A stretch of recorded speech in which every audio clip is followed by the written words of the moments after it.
Hello and welcome to the History of Philosophy in China by Peter Adamson and Karen Lai, brought to you with the support of the Philosophy Department at King's College London and the LMU in Munich, online at historyofphilosophy.net.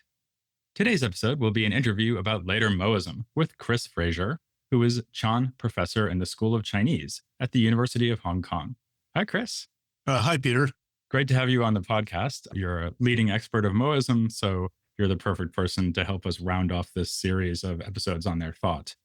Let's start talking about the main text we have to work with, which is the Mozi, which is a complicated text. So it has these central chapters, which people read more often. These are really focused on ethics. And then we have the canons and greater and lesser selection chapters, which are on logic or something like that. Is the fact that these are all together in the same work just a historical accident, or does it actually make philosophical sense? Well, I'd say it's a bit of both, Peter. The Mozi as a whole is, in effect, an archive or a library of anonymous writings compiled by unknown editors sometime between the last decades of the Warring States period and the first few decades of the Han Dynasty. So in terms of content, some of these things that they collected together are more closely related to each other than others.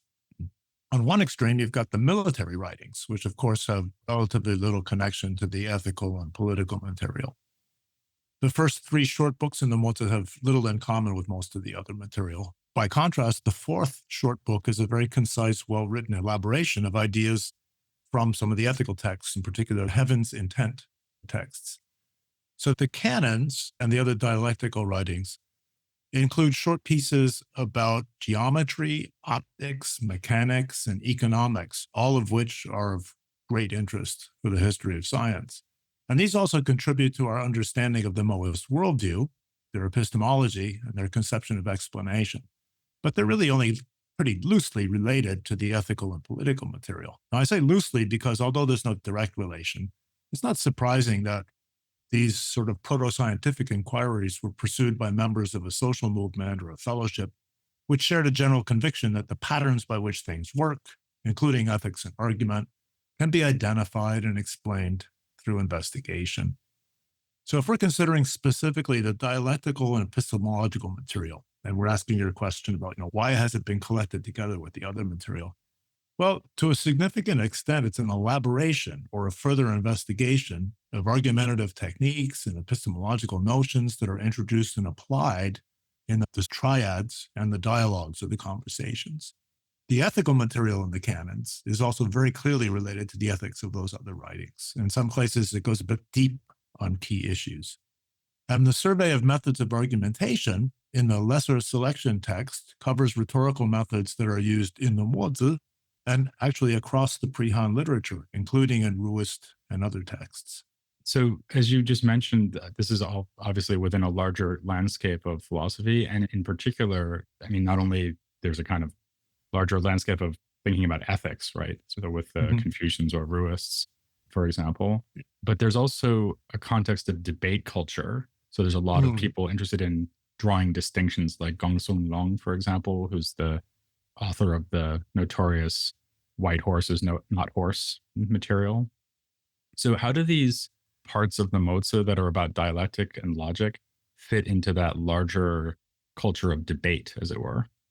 Well, the semantic, the epistemic, and the argumentative topics that the Mohists treat, both in the early writings and in the dialectical writings, are absolutely central to that shared culture of debate or disputation that was very influential for at least the second half of the Warring States period and perhaps the early Han Dynasty. The Mohist writings are presenting a set of general conceptual and rhetorical tools, including terminology, methods, a general framework for how to argue or debate and what the point or aim of argument or debate is. They've got this set of tools that I think is an explication of widely shared approaches at the time. Now, we've got insufficient evidence to say to what extent they're inventing this material or explicating a pre-existing shared framework. But what we can say very confidently is that the dialectical apparatus they describe ends up being applied in many texts by writers with diverse doctrinal outlooks, including people who disagree with them about substantive issues. So the argumentative moves that they describe in the lesser selection, for example, clearly show up in Mengzi and Xunzi, these Confucian texts. They show up in the Lu Shi Chunqiu, which it's a text that includes a broad number of outlooks.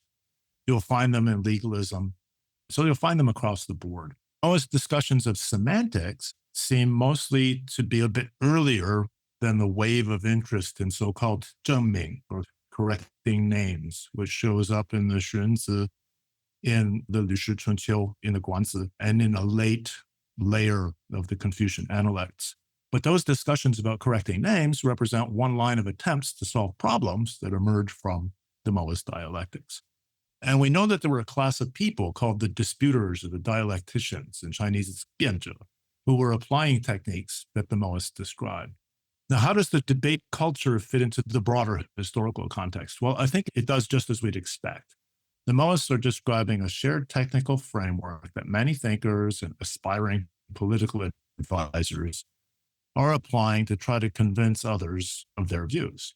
There was this vibrant marketplace of ideas with defenders of a range of doctrinal outlooks competing to show that their doctrines were indeed the correct ones.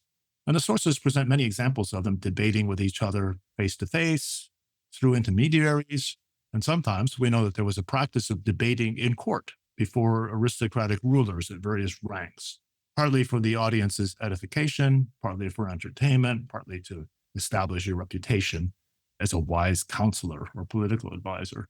Victory in debate could lead to high social status, and most important of all, to having a ruler actually adopt your doctrines and put them into practice in government administration. And among the rulers themselves, there was a widespread conviction that adopting the right set of doctrines would strengthen your political power and perhaps launch your state on the path to world domination or reunifying the empire under your rule. Yeah, that makes a lot of sense. I think we see that in other texts like the Mengzi, right, where he's actually shown engaging with rulers and refuting them or trying to bring them around to his way of thinking. So he's effectively putting these kinds of argumentative techniques into practice. Is that right? Yes, very much. The famous dialogue between Mengzi and Qi Shuanwang, where Mengzi is trying to convince him that he has the psychological wherewithal to be a virtuous king. He's using argumentative techniques that come right out of this sort of shared playbook. Right. That's the passage about the ox who's frightened to be put to death, right? Right. And he says the fact that you can save the ox shows that, saving the ox is actually more difficult than being a good king to your people, because it's harder to show sympathy for an animal than it is for other human beings. And he runs through a number of analogical arguments to make that point. And there are many other places in the Mengzi as well, where they're using analogical argumentative techniques that align pretty well with the sorts of things that the Mohists are describing. Right. In fact, it's even a case of like, okay, here's a situation where two things have something in common, namely that you need to show benevolence to your people just as you need to show benevolence to the ox, right? Or just as you have already shown benevolence to the ox. And you should notice the commonality, which is something that comes up a lot in the later Mohist material. Yeah. A funny thing about that particular Mengzi conversation, though, that many people seem to overlook this, is that saving the ox was actually wrong. He shouldn't have done that. But the fact that he made this mistake shows that he's got the wherewithal to act on behalf of the people. So it's wrong because it's a violation of ritual propriety.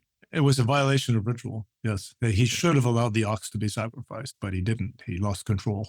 Okay, so he's wrong twice, right? So he's not showing benevolence to his people as he should, and he is showing benevolence to the ox. He was showing benevolence to the wrong object of benevolence. Right. Okay, fail. Okay. But yeah, there's a part in the story that concludes that because the gentlemen can't bear to hear the cries of animals, they have to stay far away from the kitchen. Exactly, yeah. So I've noticed that you've been talking about this in terms of dialectic, which is also a word we were using in the previous episode where we talked about this. We also talked about argumentation theory, but people also describe this as logic often, Peter Mohist logic. Do you think that it's fair to use the word logic here?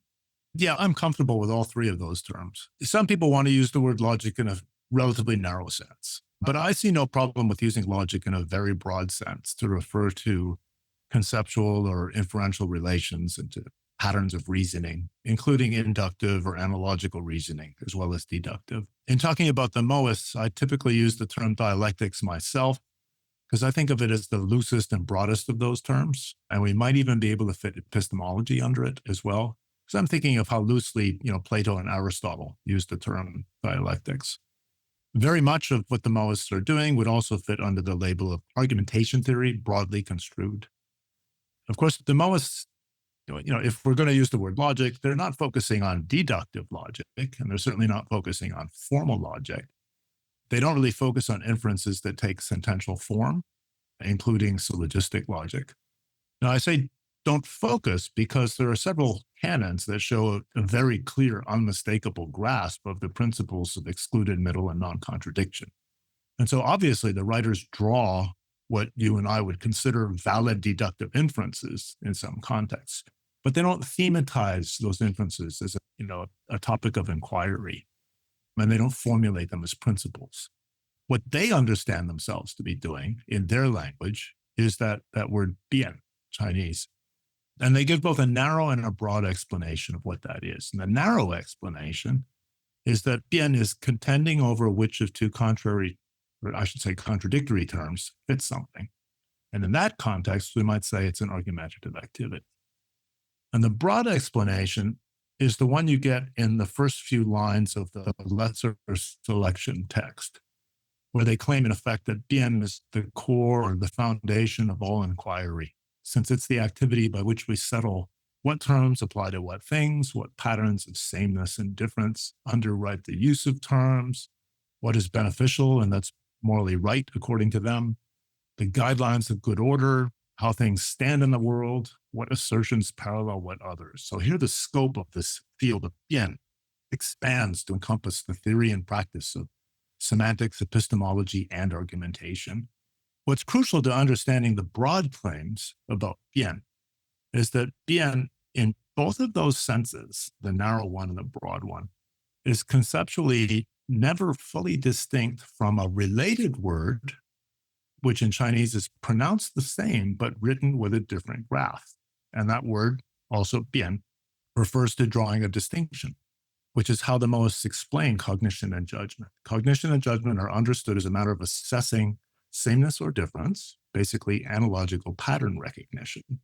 An implication of the Mohist claims about bian in the broad sense, then, is that in all these areas of inquiry, we reach solutions through analogical judgment, through distinguishing what is or is not the same or similar. So semantics, epistemology, and argumentation all turn on analogical relations. One helpful way, I think, to understand their outlook is to see that in their semantics, the concept of sameness or similarity, and they don't distinguish rigorously between sameness and similarity, but this concept plays a functional role that parallels the role of the copula in European languages. The Mohist canons identify at least 4 kinds of sameness relations, and it looks like they were trying to uncover some further kinds as well, but they're very clear about 4 kinds. And the 4 kinds are that they kind of map onto what we might call identity, part-whole relations, kind relations, and being grouped together in some way, such as being placed together in the same room. So if we consider a simple noun predication, an utterance such as cows are animals, the parallel sentence in classical Chinese would be niu shou ye. The Mohist theoretical explanation of what that is asserting is that it asserts a sameness relation between cows and animals. In this case, the implicit claim is that cows are the same as other animals in being members of this kind animals. And do they have a way of conceiving of what the kind there is? I mean, it sounds like what we might call a class, right? So, Yeah. or even a set. I mean, do they have a philosophical or metaphysical understanding of what a class or a kind is? They have a very fascinating understanding of that. So the word they use in Chinese is lei. And you could say that for them, and to a large extent for Xunzi, early Ruist collection of texts, this question of pinning down just what a lei is like the core or central issue in much of philosophy, in epistemology, to some extent, even in ethics. Because they see perception, cognition, judgment, and reasoning as all turning on analogical relations. And the analogical relations are articulated through this concept of lei. So the issue of what things are or are not the same kind, the same lay, is central to the whole enterprise for them. Now, my own habit, rather than speaking of classes or sets, I prefer using the English term kind because I think many of us are sort of in the habit of interpreting a class or a set as an abstract object. And the Mohist view is that lay are actually concrete aggregates or collections of objects. So the lay of horses, the kind horses, for example, for them seems to be not an abstract class, but a concrete mereological whole formed by considering all the horses in the world as one unified body or one unified unit. Now, what counts as a lay, a kind? Well, the term, as they use it, I think if we look at the text, we find it being used in both a loose and a strict sense, depending on the context. In some contexts, this word lay, kind, seems to refer to anything that's similar in taking the same predicate. So two people from the same country have the same passport, might be of the same lay, the same kind, because they both come from that country. However, there's a pair of canons in the Mohist canons, 86, 87, that also offer a stricter account of this concept of lay. Now, this is a pair of very short remarks, so and any interpretation has to be somewhat conjectural. But they seem to distinguish between cases in which things are the same kind, or lay, insofar as they share some intrinsic feature, as animals of the same species do, and things that we merely group together in some way, as the collection of items in my briefcase is grouped together by being in my briefcase. So, on this interpretation, coming from the same country and having the same passport is not enough to make two people the same kind, the same lay, because that's not an intrinsic feature of the people. Being human beings, on the other hand, is enough to make them the same lay because they share a body shape and certain physical features. So, if that's the case, if they are drawing that distinction, then they seem to be distinguishing between groupings of things that are conventional, based on our collecting them together for some pragmatic reason, and things with intrinsic features that are inherently the same in some way. The main sorts of intrinsic features that the text mentioned are the shape of something and its surface appearance, like its color and maybe 3D projection, how it stands out in various ways. They would say, okay, horses have the same features because they've got a similar body shape, they've got similar fur, similar eyes, and so on. Just to group things together without them being the same, they would be something like their location or their origin, as when we're talking about two people from the same country. Or the example they give is horses that come from the state of Qin. So the horses were raised there. Now, students of philosophy are going to want to ask, okay, when the Mohists claim that two horses are inherently the same and having a horse-shaped body and horsey features, what makes them the same? What explains the sameness? And there's no evidence that the Mohists address that question. My conjecture as to why they don't raise the question is that they're not really interested in that sort of what you might call an essentialist or a realist explanation. Their theoretical orientation concerns a practical Tao, a way or a path, here referring to a manner in which things work or how humanity should proceed in interacting with things. So they're not really interested in essentialist or reductive explanations of why things are the way they are. What they're interested in is how can we come up with a reliable method by which to distinguish the similar from the different things. So the question they're going to focus on with respect to horses is how do we distinguish horses from non-horses so that we apply the name horse to just the horses and not to other things. And so we pick those animals out to pull carts or to ride on, and we don't pick out other animals that are not suitable for those purposes. And their answer seems to be that by convention, we identify certain models or paradigms of horses. We pick out certain horsey features that those models or paradigms have, which are different from those of non-horses. And then we all learn together to apply those models so that we can pick out the animals that are relevantly similar to them in having those features, and we all dub those horse. And this is their practical way of distinguishing horses from non-horses.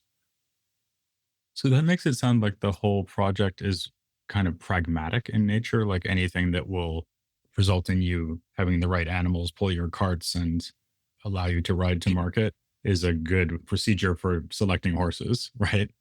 Whereas you might have thought that they'd be interested in something more like truth. Mhm. Like, you want to use the word horse only of things that are really horses. But what you were just Mhm. saying about their lack of interest in, anything like the essence of horse might suggest that anything that works will be okay with them. Is that true? I mean, they are consequentialists after all. And so there is a level on which that's correct. If it work, if it reliably works to draw the distinction they want to draw, then they accept it. And so they see distinctions as being drawn by what they call fa standards or models. And there's never any claim that the standard or model somehow captures the real definition or the real essence of whatever they're using it as a standard or a model for. The claim is always just that this reliably draws the distinction. More broadly, I try to resist framing a dichotomy between a practical doubt and truth in that way. So, what I've tried to argue in some of my work is that as a matter of their theoretical orientation, the Mohists and Xunzi, other early Chinese thinkers, they don't frame their inquiries as aimed at arriving at a set of true descriptions of reality. What they see themselves as trying to do is to identify the correct path of activity to follow. Now, speaking and asserting are activities that human communities engage in. And so the correct Tao is going to have to include an explanation of what it is to speak or assert in a correct way and in a wrong way. What's going on, how you draw the distinction between correctness and wrongness of assertion. And that explanation is going to have to cover what you and I would think of as truth. But the Mohists are going to explain it fundamentally as a matter of drawing distinctions correctly because we're using the words properly according to the norms of Tao, which of course will use normative relations to the context in which we're making the assertions. So in other words, their aim is correctness of Tao, but that's going to in turn explain correctness of assertion or truth. It's like pragmatics is going to explain and comes theoretically prior to semantics, but there's still an explanation of semantics in the picture. So you could say Tao explains truth. That's really interesting because we tend to, I mean, in sort of everyday English, or I think even in contemporary philosophy, we tend Mhm. to distinguish quite sharply between like the goodness of a moral action and the truth of a statement or a proposition. Mm. Whereas what you're suggesting, if I understand it correctly, is that this more kind of generic notion, which is correctness. And that's Mm. a notion which would be appropriate both, for example, the decision made by a ruler to not launch a war, right? Sure. That would be a correct decision almost always for the MOS, but it would also apply to a statement like this animal is an ox. Yes. Yeah. Absolutely. So there's a sense in which why is launching the war wrong? Well, on some level, the answer is it goes against Tao, right? And then why is calling that horse shaped animal a cow wrong? Well, on some level, the answer is it goes against Tao. You're using words wrong. And yeah, so in a sense, explanations of all flavors of correctness are going to come back to this one very Mm, loose explanation of what it is to do things right according to a set of normative practices. right. Because Um, speaking is just one more thing you can do, and you can do it badly or well. so I was going to push it a little further and say one other thing we might raise is okay, so they've got this Tao. Are the norms of Tao objectively correct? And that, of course, was one of the main topics of controversy in early Chinese thought. So the Mohists, of course, think that the norms that they defend are indeed objectively, uniquely, invariably correct, insofar as those are the norms of the world itself, as manifested in the norms practiced by their deity, Tian, the sky god. The Xunzi collection of writings indicates that the people writing those texts consider the norms they defend also to be uniquely correct, but they give a very different line of argument for them, which is really has a very heavy pragmatic flavor. And they don't think that they're determined by the world itself. And then some parts of the Taoist compendium Zhuangzi scoff at the idea that any set of norms could be uniquely and variably correct.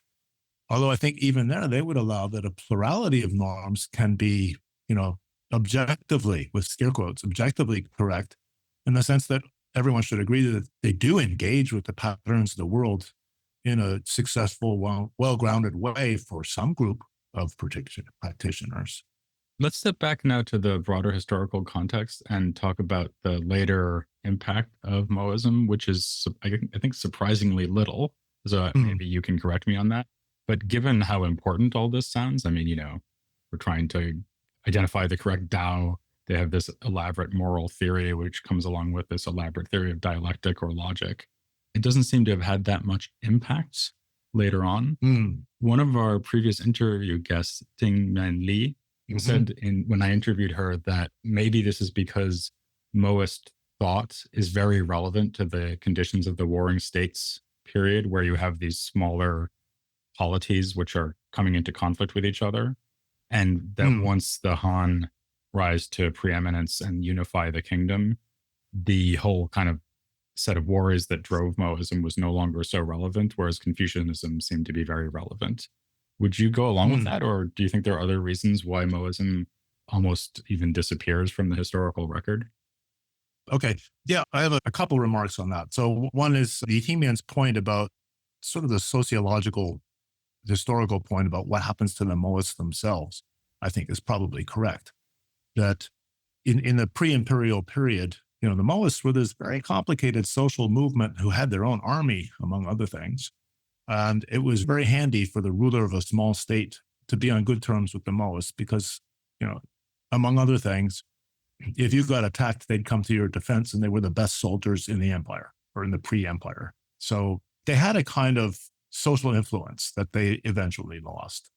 Another point is that many of their ethical doctrines were pretty much just absorbed by Confucianism. The most attractive ethical doctrines were absorbed by Confucianism. We find major Confucian figures in the Han Dynasty articulating their views in terminology borrowed from the Mohists, but they are not Mohists. So they've absorbed these Mohist ideas, they've integrated them with their own ethical ideas, and meanwhile, the Mohists themselves are sort of quietly fading from the picture.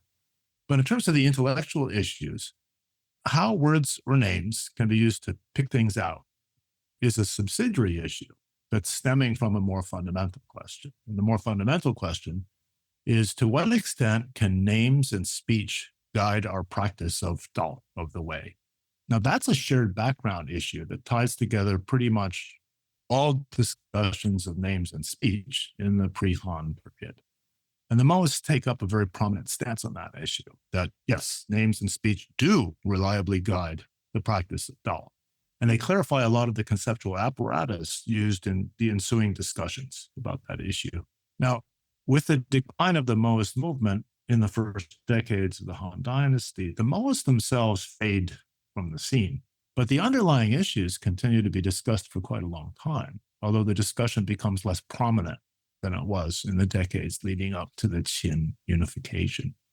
We still find references to these issues in Han texts, such as the Chunqiu Fanlu by Dong Zhongshu or in the Huainanzi, for example.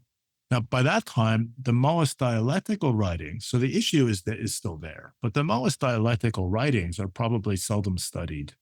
The text was already badly corrupt, and even in its uncorrupted state, it would have been very difficult to understand. The canons and the explanations look like something like a set of research notes written for a circle of insiders who had teachers or colleagues alongside whom they could ask for explications. The issues raised in the pre-Han period then kind of decline in prominence, but they never wholly vanish. So throughout later Confucianism, for instance, there are recurring discussions of what the Confucians come to label Mingjiao, the doctrine of names. And that's a descendant of positions that were voiced in the pre-Han discourse. So those sorts of issues, they decline in prominence, but they don't vanish.